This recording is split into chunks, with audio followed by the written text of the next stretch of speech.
ನೋಡಿ, ಇದು ಬೌಲ್ಗೆ ಯಾಕೆ ಹಾಕಿದ್ದೀನಿ ಅಂದರೆ, ಇದು ಪಲ್ಯ ಅನ್ನೋದಕ್ಕಿಂತ ಇದು ಕುರುಕಲು ಅನ್ನೋದು ಬೆಟರು. ಅವಾಗಲೇ ಹೋಗ್ತಾ ಬರ್ತಾ ಸುಮ್ಮನೆ ಬಾಯಿ ಜಾಗ ತಿನ್ನೋಕ್ಕೆ ಚೆನ್ನಾಗಿರುತ್ತೆ. ಪೂರ್ಣ ಶ್ರೀ ಸೃಷ್ಟಿಗೆ ಸ್ವಾಗತ. ಈಗ ನಾನು ಒಂದು 6-7 ಮೆಣಸಿನ್ಕಾಯಿ ಹಾಕ್ಕೊಂಡಿದ್ದೀನಿ, ಬ್ಯಾಡಗಿ ಮತ್ತು ಗುಂಟೂರು 2 ಸೇರಿ ಉಪ್ಪು ಮತ್ತು ಹುಣಸೆಹಣ್ಣು ಹಾಕಿ ಒಂದು ಸ್ವಲ್ಪ ಗರಿ ಮಾಡ್ಕೊಳ್ತೀನಿ. ಇದು ಸ್ವಲ್ಪ ತಣ್ಣಗಾದ್ಮೇಲೆ ಹೇಳ್ತೀನಿ, ಮಿಕ್ಸಿಗೆ ಹಾಕ್ಕೊಳ್ಳೋಣ. ಇದಕ್ಕೆ ಸ್ವಲ್ಪ ಕೊಬ್ಬರಿ ಅದನ್ನು ಹಾಕ್ಕೊಂಡು ಸ್ವಲ್ಪ ಬಿಸಿ ಮಾಡ್ಕೊಂಡ್ಬಿಡೋಣ. ಈಗ ಒಲೆ ಆರಿಸ್ಬಿಟ್ಟು ಸ್ವಲ್ಪ ಹುರ್ಗಡ್ಲೆ ಹಾಕ್ಕೊಳ್ತೀನಿ. ಇದಕ್ಕನ್ನು ತಣ್ಣಗಾದ್ಮೇಲೆ ಪುಡಿ ಮಾಡ್ಕೊಳ್ಳೋಣ. ಈಗ ಅದೇ ಬಾಣಲೆಗೆ ಒಂದು 2-3 ಚಮಚ ಊಟ ಮಾಡ್ತೀವಲ್ವ, ಆ ಚಮಚದಲ್ಲಿ 2-3 ಚಮಚ ಎಣ್ಣೆ ಹಾಕ್ಕೊಂಡಿದ್ದೀನಿ.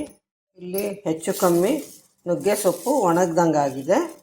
ಇನ್ನೊಂದು ಸ್ವಲ್ಪ ಒಣಗಬೇಕು ಅನ್ನೋ ಅಷ್ಟು ಸ್ಟೇಜ್ ಇದ್ದರೆ ಚೆನ್ನಾಗಿರುತ್ತೆ. ಪೂರ್ತಿ ಹಸಿದು ಬೇಡ, ಇದಕ್ಕೆ ಸ್ವಲ್ಪ ಬಾಡಿರಬೇಕು ಅಂಥದ್ದನ್ನು ಹಾಕ್ಕೋಬಹುದು, ಅಥವಾ ಒಣಗಿದ್ರೂ ತೊಂದರೆ ಇಲ್ಲ.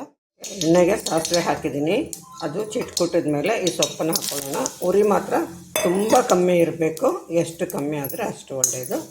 ಇದನ್ನು 1 ನಿಮಿಷ ಹುರಿದು ಮತ್ತೆ ಸ್ವಲ್ಪ ಒಲೆ ಆರಿಸ್ಬಿಟ್ಟು ಸ್ವಲ್ಪ ಹೊತ್ತು ಬಿಟ್ಟು ಮತ್ತೆ ಹುರಿಯೋಣ. ಈಗ ಇಷ್ಟ ಆಗಿದೆ. ಈಗ ಒಲೆ ಆರಿಸಿದ್ದೀನಿ. ಒಂದು ಸ್ವಲ್ಪ ಹೊತ್ತು ಬಿಟ್ಟು ಮತ್ತೆ ಹುರಿತೀನಿ. ಈಗ ಕೊಬ್ಬರಿ ಹುಣಸೆಹಣ್ಣು ಬಿಟ್ಟಿದ್ದೀನಿ, ಮೆಣಸಿನ್ಕಾಯಿ ಎಲ್ಲ ಗರಿ ಆಗಿದೆ. ಉಪ್ಪು ಮತ್ತು ಹುರ್ಗಡ್ಲೆ ಮೊದಲು ಪುಡಿ ಮಾಡ್ಕೊಳ್ತೀನಿ. ಈಗ ಇದಕ್ಕೆ ಒಂಚೂರು ಬೆಲ್ಲ ಹಾಕ್ಕೊಳ್ತಾ ಇದ್ದೀನಿ. ಇದನ್ನು ಕೂಡ ಹಾಕ್ಕೊಂಡು ಪುಡಿ ಮಾಡ್ಕೊಳ್ಬೇಕು. ಈಗ ಈ ಪುಡಿ ಸಿದ್ಧವಾಗಿದೆ. ಇದಕ್ಕೆ ಸ್ವಲ್ಪ ಹಾಕ್ತೀನಿ. ಇನ್ನೊಂದು ಸ್ವಲ್ಪ ಬೇರೆ ಇನ್ನೊಂದು ಪಲ್ಯ ಮಾಡಿ ತೋರಿಸ್ತೀನಿ, ಅದಕ್ಕೆ ಹಾಕ್ತೀನಿ. ಇದನ್ನು ಈಗ ಮತ್ತೆ ಒಲೆ ಹಚ್ಕೊಂಡು ಒಂದು ಸುತ್ತು ಹುರಿದ್ಬಿಟ್ಟು ಆಮೇಲೆ ಆ ಪುಡಿಯನ್ನು ಹಾಕೋಣ. ಇದು ಸ್ವಲ್ಪ ಚೆನ್ನಾಗಿ ಬಿಸಿ ಆಗಬೇಕು. ನೋಡಿ, ಚೆನ್ನಾಗಿ ಈ ಥರ ಶಬ್ದ ಬರಬೇಕು, ಗರಿ ಆಗಬೇಕು. ಇವಾಗ ಈ ಪುಡಿಯನ್ನು ಹಾಕ್ಕೊಳ್ಳೋಣ. ಇಷ್ಟು ಹಾಕ್ಕೊಂಡು ಇನ್ನೂ ಒಂದು ಸ್ವಲ್ಪ ಹಾಕ್ಕೊಳ್ತೀನಿ. ಹಾಕ್ಕೊಂಡು ಇದನ್ನು ಕೂಡ ಒಂದು ಸ್ವಲ್ಪ ಹುರ್ಕೊಳ್ಳೋಣ. ಇದು ಹೀಗೆ ಇದ್ದರೆ ಒಣ ಪಲ್ಯ ಥರ ನೋಡೋಕ್ಕೂ ಚೆನ್ನಾಗಿರುತ್ತೆ, ತಿನ್ನೋಕ್ಕೂ ಗರಿ ಕುರುಮ್ ಅಂತ ಸಿಗುತ್ತೆ. ಇದೊಂದು ಸುತ್ತು ಹುರಿದ್ಬಿಟ್ಟು ಒಲೆ ಆರಿಸ್ಬಿಟ್ಟು ಸ್ವಲ್ಪ ಹೊತ್ತು ಬಾಣಲೆಯಲ್ಲಿ ಹಾಗೆ ಬಿಟ್ಟಿರಬೇಕು. ಆಮೇಲೆ ನಾವು ಪಾತ್ರೆಗೆ ತೆಗಿಬೇಕು. ಸ್ವಲ್ಪ ಬಿಸಿ ಕಮ್ಮಿ ಆದಮೇಲೆ ಮುಚ್ಚಿದ್ರೆ ಒಳ್ಳೆಯದು. ತಕ್ಷಣ ಬಳಸ್ತಾ ಇದ್ದರೆ, ಇಲ್ಲದೇ ಇದ್ದರೆ ಮೆತ್ತಗಾಗೋ ಸಾಧ್ಯತೆ ಇರುತ್ತೆ. ನೋಡಿ, ಒಂದು ಸುತ್ತು ಹುರಿದಿದ್ದೀನಿ. ಈಗ ಒಲೆ ಆರಿಸ್ತಾ ಇದ್ದೀನಿ.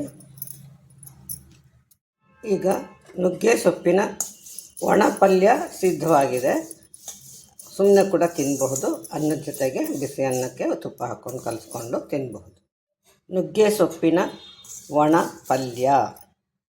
ಮತ್ತು ಬರೀ ಪಲ್ಯದಲ್ಲಿ ಅಡುಗೆಯಲ್ಲಿ ಬೇಜಾರಾದರೆ ಇದರಲ್ಲಿ ತಿನ್ನೋಕ್ಕೆ ಚೆನ್ನಾಗಿರುತ್ತೆ. ನುಗ್ಗೆ ಸೊಪ್ಪು ಒಳ್ಳೆಯದು ಅಂತ ಎಲ್ರಿಗೂ ಗೊತ್ತು. ಹಾಗನ್ಬಿಟ್ಟು ಹೀಟ್ ಬಾಡಿ ಇರೋರು ಹೆಚ್ಚಿಗೆ ತಿನ್ನೋಕ್ಕೆ ಹೋಗಬೇಡಿ. ರುಚಿ ಅನ್ನೋದು ತುಂಬ ಚೆನ್ನಾಗಿರುತ್ತೆ. ಗರಿಯಾಗಿರೋದ್ರಿಂದ ಮೊಸರನ್ನಕ್ಕೆ ಸಾರನ್ನಕ್ಕೆ ನೆಂಚ್ಕೊಳ್ಳೋಕೆ ಕೂಡ ತುಂಬ ಚೆನ್ನಾಗಿರುತ್ತೆ. ನೀವು ಖಂಡಿತ ಮಾಡ್ತೀರಿ ಅಂದ್ಕೊಂಡಿದ್ದೀನಿ. ಮತ್ತು ಇದನ್ನು ಮಾಡಿ ಡ್ರೈ ವೆದರಲ್ಲಂತೂ ಗಾಳಿ ಆಡದೇ ಇರೋ ಡಬ್ಬದಲ್ಲಿಟ್ಟರೆ ಸುಮಾರು ದಿವಸ 8-10 ದಿವಸ ಆದರೂ ಚೆನ್ನಾಗಿರುತ್ತೆ. ಮಳೆಗಾಲದಲ್ಲಿ ಮೆತ್ತಗಾಗದೇ ಇರೋ ನೋಡ್ಕೋಬೇಕು ಅಷ್ಟೇ. ಡ್ರೈ ಆಗಿರೋದ್ರಿಂದ ಬೇಗ ಹಾಳಾಗಲ್ಲ ಇದು. ಒಂದು ಸರಿ ಮಾಡಿಟ್ಟು ನೀವು ಬೇಕಿದ್ದಾಗ ಉಪಯೋಗಿಸ್ಕೋಬಹುದು.